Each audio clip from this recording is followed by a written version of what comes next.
চিকিৎসা নিতে ক্লিনিকে হাজির আহত হনুমান। রাজবাড়ীর পাংশা পৌর শহরে ঘটেছে এমনই এক ব্যতিক্রমী ঘটনা। মঙ্গলবার দুপুরে পাংশা পৌর শহরের হামিদা মেডিকেল সেন্টারে এই ঘটনা ঘটে।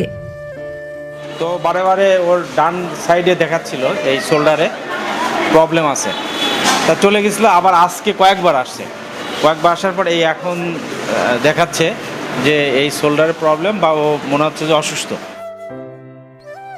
প্রত্যক্ষদর্শীরা জানান, ক্লিনিকের রোগীদের জন্য রাখা বেঞ্চে চুপচাপ বসেছিল হনুমানটি। অসুস্থ প্রাণীটিকে ঘিরে কৌতূহলী হয়ে ওঠেন রোগী, স্বজন ও স্থানীয়রা। ও অসুস্থভাবে হলো এইভাবে হলো ওই জায়গায় অনেক দাঁড়ায় রয়েছে। আমাদের এক চাচা হলো নারকেল খাওয়াচ্ছে, তখন দেখলাম যে ওই জায়গার সামনে এসে দাঁড়ায় আছে। পরে ওই জায়গায় বসে থেকে আবার বেরিয়ে গেছিলো, আবার কিছুক্ষণ আগে আসছে। এখানে দেখেছি দুর্বল আর কি, মনে হচ্ছে অসুস্থ। এ বিষয়ে স্থানীয়রা জানান, হনুমানটির হাতে সেলাইয়ের চিহ্ন রয়েছে।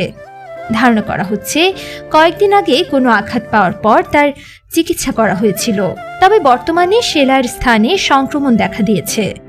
উপজেলা বন কর্মকর্তা মোহাম্মদ আজিজুল হক জানান, এখন আমরা এটাকে নিয়ে যাচ্ছি, নিয়ে যেয়ে আমরা এটা প্রাথমিক ট্রিটমেন্ট আমরা প্রাণী সম্পদে দেওয়ার পরপরই আমরা বন্যপ্রাণী কি ওয়াইল্ড লাইফ আছে, রেস্কিউ টিম আছে, এই টিমের নিকট আমরা খবর দেব এবং তাৎক্ষণিক এই খবর দেওয়ার সাথে সাথে আমাদের এই টিম এসে এটা সম্ভবত নিয়ে যাবে।